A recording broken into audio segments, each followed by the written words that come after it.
S में कितने लोग हैं जो हर साल उसके लिए अपीयर करते हैं? 5 से 6 लाख के आसपास। और सीट्स कितनी है? 1000 अप्रोक्सीमेटली। तो जिनका हो जाता है उनके बारे में तो सब बात करते हैं, जिनका नहीं होता है, जिन्होंने पूरी जान लगाई और जिनका नहीं हुआ, उनके उनका रिश्तेदार क्या होता है? उनके रिश्तेदार उनकी चिंता करते हैं। वो फिर उनकी चिंता करते हैं। मैं दोनों मुद्दों पे बता, हम सब हारने से डरते हैं और मजेदार बात है कि वो डर हमारे हाथ में। हारने से क्यों डरते हैं? क्योंकि हम जानते हैं अगर हम हारेंगे तो वो जो पीछे 3 लोग बैठे हैं ना, रिश्तेदार, रिलेटिव्स और फ्रेंड, वो जीने नहीं देंगे। आप जब भी आईएएस की तैयारी करें, पहला अटेम्प्ट आपका सीरियस अटेम्प्ट होना चाहिए। आपने तैयारी किया, बेसिक्स तैयार किए, आपने एडवांस कोर्स तैयार किया, आपने कम से कम मेंस के 1000 आंसर्स लिखे हैं और मिनिमम 10,000 प्रीलिम्स के क्वेश्चंस आप सॉल्व कर चुके हैं, तब आप एग्जाम देने जाइए। सिर्फ एक अटेम्प्ट दीजिए। जिसने भी पहला अटेम्प्ट सीरियस दिया उसको दोबारा तैयारी नहीं करनी पड़ती, रिवीजन करना पड़ता है। भाई आप देखो ना, जितने सारे सेलेक्ट लड़के होते हैं उसमें बहुत सारे नौकरी कर रहे होते हैं, जॉब कर रहे होते हैं। कुछ लोग मुझसे पूछते हैं सर जॉब करते वक्त तैयारी हो सकती है? नहीं, जॉब करते वक्त तैयारी तो नहीं हो सकती, जॉब करते वक्त रिवीजन हो सकता है। 3 hours per day, 4 hours per day. तो मेरी एडवाइस ये है, क्योंकि ये एक बहुत रिस्की खेल है ये। मैं खुद ही बाहर हुआ और फिर मैं कितने लोगों को देखता हूं जो 5-5, 6-6 अटेम्प्ट के बाद बाहर होते हैं।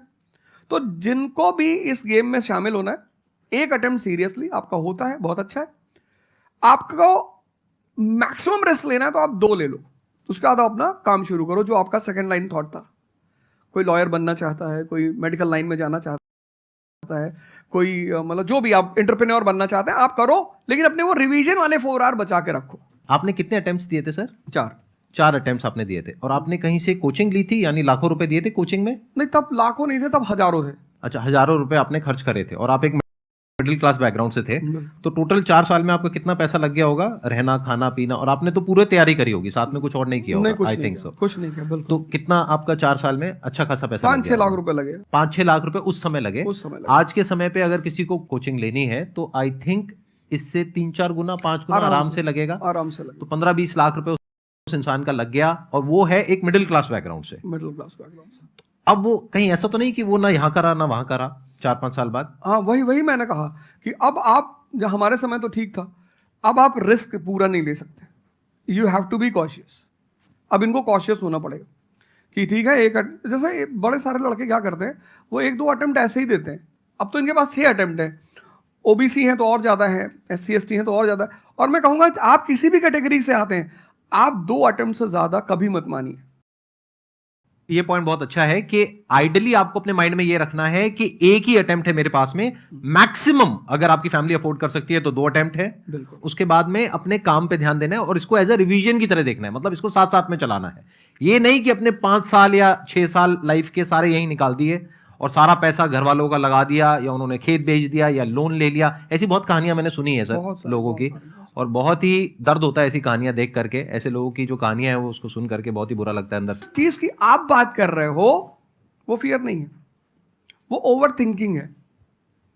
आज का जो युवा है वो फियर से परेशान नहीं है, वो ओवर थिंकिंग से परेशान है। अब ये ओवर थिंकिंग क्यों है, उस फैक्टर पे आते हैं। ओवर थिंकिंग की वजह क्या है? ओवर थिंकिंग की वजह यह है कि आज का समाज इतना एक्सपैंड कर चुका है। You are outside your house, तुमको तुम्हारी दोस्त मिल गई कि मैं कल लंदन से आई, क्या लाइफ है लंदन में यार, और मैं तो ये कर रही वो कर रही। आपको लगा हम ही पागल है यार, आईएएस की तैयारी कर रहे। फिर शाम को किसी फ्रेंड का फोन आ गया कि मैं तो अब ऑस्ट्रेलिया जा रही हूं, मैं तो वहीं सेटल हो जाऊंगी। 90s में हमारे पास इतने स्कोप नहीं थे।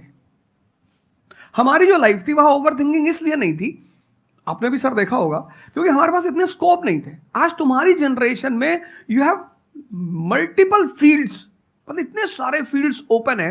तो जब तुम घूम के चारों तरफ देखते हो और तुम देखते हो कि तुम्हारे ही साथ के लोग बड़ी सारी फील्ड में एक्सेल कर रहे हैं, काम कर रहे हैं, अर्न कर रहे हैं, तो तुम्हारा दिमाग भागना शुरू करता है। फिर क्या होता है, हमारे पेरेंट्स हमसे ज्यादा ओवर थिंकिंग करते हैं, क्योंकि बड़े हमको लेकर कॉशियस होते हैं। हाँ। एक हमने ओवर थिंकिंग की, हम अपना संभाल लें किसी तरह। हम घर के अंदर गए, मम्मी रो रही, कि वो निशा मिली थी, 20 लाख का पैकेज है उसका, दूसरा प्रेशर तुम्हारे ऊपर आ गया। ये जो प्रेशर्स हम मल्टीपल फेस करते हैं, तो एक तुम्हारा प्रेशर, एक माँ बाप का प्रेशर, पता लगा बुआ जी ने रात में फोन कर दिया, क्या कर रही हो जी, तुम सारे लोग प्रेशर से लड़ रहे हो इस वक्त, मल्टीपल फ्रंट पे। ये कोई फियर वुअर नहीं है। ये प्रेशर दूर कैसे होगा, इस पे थोड़ी सी बात कर ले। जहां इंटरनल ताकत है वहां कॉन्फिडेंस है। आज का युवा क्या कर रहा है, बादाम का तेल लगा रहा है, बादाम की क्रीम लगा रहा है, बादाम का साबुन लगा रहा है, खा रहा गुटखा।